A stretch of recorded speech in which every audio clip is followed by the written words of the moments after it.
Assalamualaikum warahmatullahi wabarakatuh. Selamat siang sahabat Rumah Sakit Jantung dan Pembuluh Darah Harapan Kita. Jumpa lagi dengan kami dalam program Save Your Heart. Program ini kami sajikan untuk sahabat Rumah Sakit Jantung dan Pembuluh Darah Harapan Kita serta masyarakat Indonesia yang membutuhkan informasi dan edukasi seputar kesehatan jantung dengan topik-topik yang menarik. Program ini kami sajikan melalui kanal kami di website dan media sosial kami. Pada perjumpaan kali ini kita akan membahas dan mengupas tentang rehabilitasi kardiovaskular. Di samping saya telah hadir seorang narasumber yang ahli dalam bidang kardiovaskuler dan berprofesi sebagai seorang kardiolog yang sudah pastinya tidak asing lagi.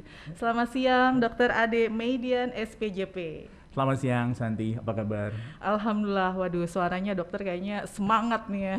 Waduh, sehat-sehat. Asal jangan disuruh nyanyi aja. Kalau saya suruh nyanyi gimana dok? Suaranya bagus soalnya nih dok. Terima kasih. Jadi kita ngobrol gimana nih? Santai aja ya dok, Kita jangan santai serius aja. ya. Nanti kita akan gali banyak tentang apa sih rehabilitasi kardiovaskular itu. Ya. Jadi kami ada beberapa pertanyaan nih dok ya, tentang rehabilitasi kardiovaskuler ya dok ya. Tapi sebelumnya seberapa penting sih dok rehabilitasi kardiovaskuler pada pasien dengan sakit jantung? Iya, betul Santi. Jadi kenapa sih rehabilitasi kardiovaskular itu sangat penting? Kita tahu bahwa pembunuh nomor 1 ya, baik di Indonesia maupun di dunia itu adalah penyakit kardiovaskular. Mungkin sekitar 37%, ya kalau nggak salah angkanya 37-35%. Apa yang terjadi? Jadi pasien-pasien kita misalnya pasca serangan jantung, pasca operasi jantung, terus kemudian pasca pasang ring misalnya, mereka harus melakukan yang disebut dengan secondary prevention. Ya, salah satunya dengan apa? Namanya cardiac rehabilitasi. Nah, apa yang kita mau sebetulnya? Pasien-pasien itu yang kita inginkan bahwa angka kejadian kematian, terus kemudian morbiditas, ya kesakitan pasca penyakit kardiovaskular itu menurun. Jangan salah bahwa pasien-pasien mereka yang sudah operasi bypass misalnya bisa kembali lagi masuk dengan serangan jantung, bisa. Oh bisa ya? Bisa. Gitu ya, yang operasi misalnya pasca pasang ring dia bisa lagi serangan jantung. Artinya apa? Bahwa pencegahan berikutnya, pencegahan sekunder dengan rehabilitasi itu sangat penting. Bagaimana kita mencegah pasien ini quality of life-nya menjadi lebih baik. Oleh karena itu dibutuhkan disebut dengan rehabilitasi kardiovaskular. Apa yang kita lakukan di situ? Yang kita lakukan tidak hanya nanti misalnya kita memberikan latihan fisik, enggak gitu ya. Kita ada yang namanya edukasi misalnya. Kita punya klinik berhenti merokok dan yang sebagainya. Nanti kita bahas satu-satu. Oke. Nah dok, ini kan pasti banyak masyarakat awam yang kurang paham apa sih yang dimaksud dengan rehabilitasi kardiovaskuler dok. Coba monggo betul. Nah, jadi tadi sudah saya coba sebutkan satu-satu ya. Jadi nanti teman-teman atau Bapak Ibu sekalian nanti kalau misalnya masuk ya, kita ada di Pusat Jantung Nasional Harapan Kita, itu kita merupakan pelopor, pionir dari kardiak rehabilitasi ya. Di terutama kardiovaskular yang ada di Indonesia gitu ya. Nah, nanti di sana Bapak Ibu sekalian bisa lihat ya, di situ kita punya ada gym yang cukup menyenangkan gitu ya, nggak hanya untuk orang sakit tapi juga untuk pegawai kita juga kalau misalnya mau berolahraga. Terus kemudian kita punya fasilitas, kita ada klinik berhenti merokok di situ, kita juga ada edukasi, kita ada dietitian, ada dokter gizinya, bahkan kita punya psikolog di situ yang nantinya bisa membantu pasien-pasien kita gitu yang datang ke misalnya harapan kita untuk nanti dipantau satu-satu. Tentunya apa yang kita lakukan adalah faktor resiko assessment. Bagaimana nanti kita menilai pasien itu waktu datang kita nilai apa sih faktor resikonya. Kalau merokok kita kirim ke klinik berhenti merokok gitu ya. Terus kemudian kita berikan latihan fisik sesuai dengan kemampuannya. Kemudian kalau ada gangguan gizi, misalnya pasien dengan obesitas, misalnya dengan diabetes, dengan gagal ginjal, itu ada dietitian, bahkan dokter gizi yang siap membantu, gitu ya. Artinya apa? Kita maunya komprehensif, di mana one shop gitu ya. Jadi one stop shopping gitu ya, gimana dia datang sekali tapi dia bisa dapat semuanya gitu. Karena kita maunya nanti holistik lah, paling nggak semuanya dapat gitu ya. Nggak hanya dari dokter jantungnya, tapi kita juga ada fisioterapisnya gitu, dokter rehab mediknya juga ada gitu ya. Dan tentunya tata laksana yang kita mau ya paripurna gitu. Maksimal ya dok ya, berusaha maksimal. Kemudian dok, kalau tujuan rehabilitasi kardiovaskuler itu seperti apa dok tujuannya dok? Nah, tujuannya sederhana sebetulnya Santi. Kita mau pasien kita yang sudah menderita penyakit kardiovaskular gitu, begitu dia keluar dari rumah sakit menjadi lebih baik. Itu nomor 1. Artinya kita apa? Kita mau agar morbiditas, mortalitasnya, angka kematian, kemudian angka kesakitannya menurun. Sehingga apa? Quality of life-nya lebih baik. Yeah. Banyak pasien-pasien kita, misalnya pasien gagal jantung, dia quality of life-nya nggak baik. Depresi pasiennya, terus kemudian aktivitas fisiknya terbatas. Yeah. Dengan ikut rehabilitasi kardiovaskular, tentunya kita bisa meningkatkan kapasitas fungsionalnya, gitu ya. Kita memperbaiki quality of life pasiennya, gitu. Sehingga dia bisa ketemu misalnya dengan pasien lain. Itu terapi psikis yang sangat baik buat pasien, saya pikir. Oke. Kemudian dok, untuk indikasi pasien seperti apa yang harus mengikuti rehabilitasi kardiovaskuler, atau apakah hanya pasien yang dioperasi jantung saja atau pasien yang sakit jantung semuanya dari anak-anak hingga dewasa, dok? Nah, ini menarik nih, Santi. Apa yang kita lakukan di Pusat Jantung Nasional Harapan kita?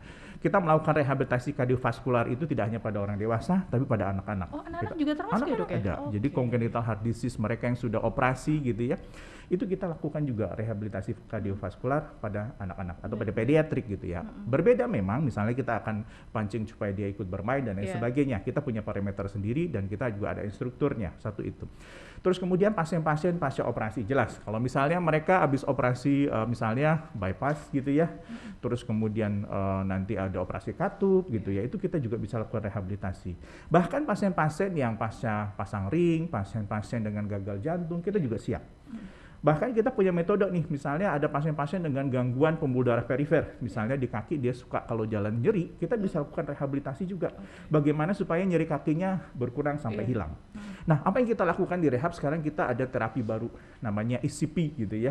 Itu untuk pasien-pasien yang misalnya sudah operasi, yang sudah misalnya dipasang ring ya, atau tidak bisa dioperasi bahkan karena terlalu pembuluh darahnya terlalu kecil gitu, ada kelainan sesuatu gitu, kita bisa lakukan ECP, itu kita bisa kerjakan. Nah, ini adalah layanan kardiovaskular yang kita berikan di Pusat Jantung Nasional Harapan kita. Gitu. Tentunya kita berbeda lah gitu, kita lebih spesifik pada kardiovaskular. Nah, berhubung ECP nih dok, saya kan juga kurang paham tuh informasi ECP apa ya dok? Nah, boleh nggak dok? Maksudnya kami nih sahabat rumah sakit jantung dan masyarakat Indonesia, monggo dok dijelaskan ECP itu apa dok? Iya, jadi ECP itu adalah external counterpulsation. Jadi itu adalah suatu terapi non-invasif ya. Indikasinya untuk apa? Untuk pasien-pasien dengan angina refraktor. Apa sih angina refraktor? Angina refraktor itu adalah nyeri dada yang berulang, walaupun dia sudah mendapat obat yang optimal, sudah misalnya pasien dipasang ring atau sudah bypass bahkan sekalipun gitu, dia masih nyeri dada.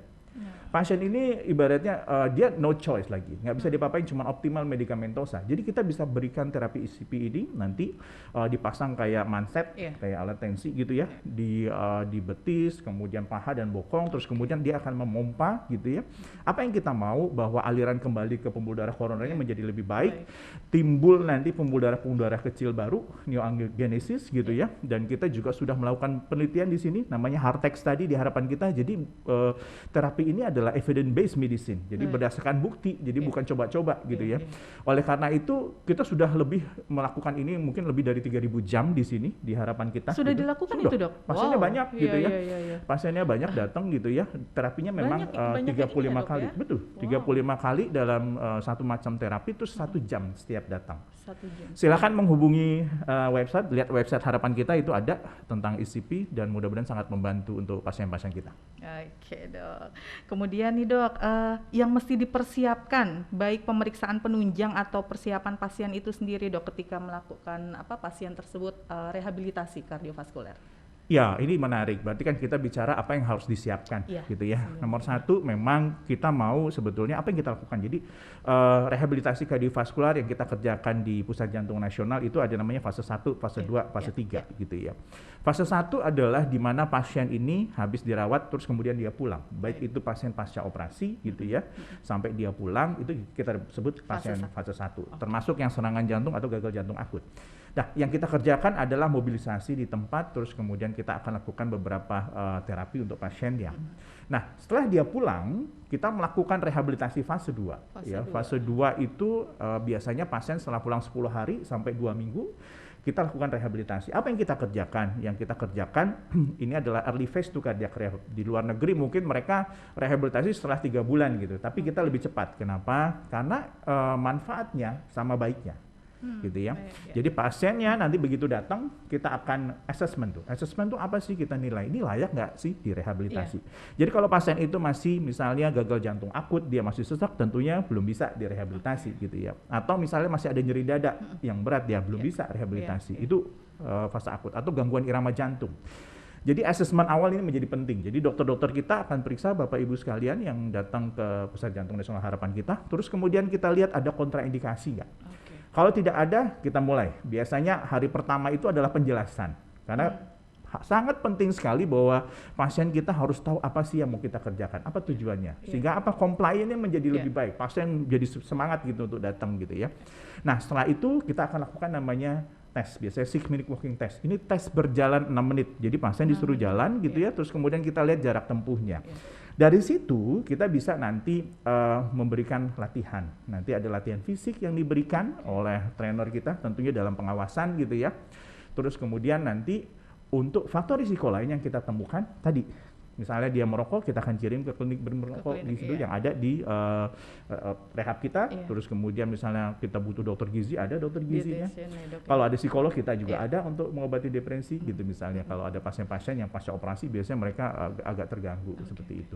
Sehingga nanti setelah dia menyelesaikan fase 2, kita akan tes lagi. Ya, bisa dengan 6 minute lagi atau dengan treadmill atau ergocycle ya, naik sepeda gitu. Sehingga kita bisa meresepkan latihannya di rumah seperti apa. Oh, bisa latihan di rumah juga ya? Bisa. Bahkan kita sekarang ada program kita kembangkan nih inovasi baru dari rehabilitasi kardiovaskular. Kita ada home based cardiac rehab, kita ada namanya virtual rehab online gitu. Kita bisa untuk fase 3 ya, setelah dia selesai fase 2, fase 3. Karena fase 3 itu lebih mandiri, buat pasiennya ya.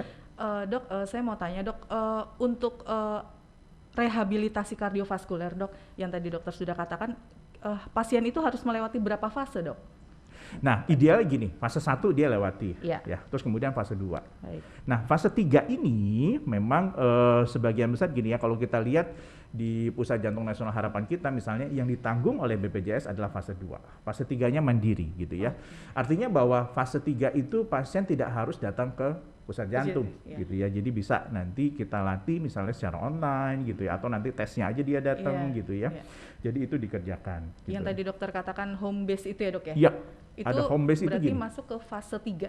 Nah, kalau home base kita menyediakan juga layanan home base bisa untuk fase 2, fase 3. Karena apa? Kita akan datangkan orang, misalnya fisioterapis kita atau trainer kita gitu ya, bahkan dokternya bisa datang untuk mengawasi latihan, membuat program latihan di rumah. Karena ada beberapa orang, apalagi di era pandemi seperti ini, takut datang ke rumah sakit gitu ya. Kita ada layanan seperti itu gitu ya. Nanti kita petugas kesehatan kita, rehab kita akan datang ke rumah Bapak Ibu sekalian.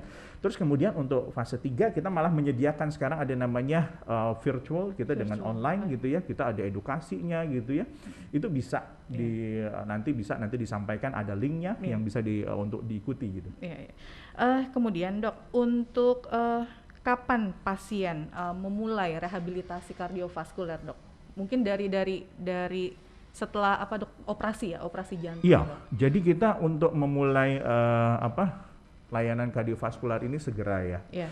Jadi tadi untuk fase 1 bahkan dia habis operasi kita langsung lakukan rehab fase 1 gitu. Itu jaraknya berapa lama dok setelah tindakannya? Nah, tindakan. Jadi biasanya pasien itu kan begitu operasi dia dimasuk ke ICU itu sudah mulai ada nih nanti fisioterapis kita gitu ya. Kita ada dokter rehab medik kita di sana gitu ya.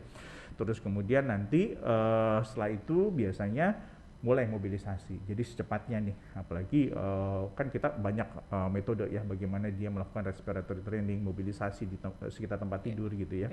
Nah, begitu dia pulang, dia akan kita sarankan langsung masuk ke rehab fase 2. Itu biasanya rata-rata 10 sampai 14 hari gitu ya yang kita kerjakan di sini gitu. Kemudian dok, bagaimana menentukan program rehabilitasi kardiovaskuler? Apakah berdasarkan diagnosa penyakitnya atau seperti apa dok? Ya, program rehabilitasi kardiovaskular ini tentunya kita pakai tailor-made, artinya bahwa tiap orang akan berbeda gitu ya.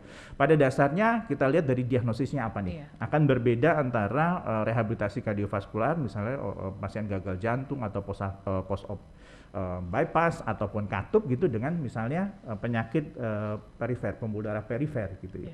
Nah, contohnya gini, nanti program itu akan macam-macam. Ya, dari penyakitnya, kemampuan pasiennya juga kita tidak bisa sama ratakan antara satu pasien dengan yang lain. Contohnya latihan fisik gitu ya. Latihan fisik itu akan sangat berbeda gitu ya antara satu pasien dengan yang lain. Makanya kita lakukan namanya exercise test. Agar apa? Exercise prescription yang kita berikan, persiapan latihan itu menjadi lebih tepat untuk masing-masing pasien. Oke, ini penjelasannya lebih lengkap nih ya, supaya sahabat rumah sakit jantung dan pembuluh darah harapan kita serta masyarakat Indonesia aware dan paham. Oh, ini apa yang dimaksud dengan rehabilitasi kardiovaskuler gitu.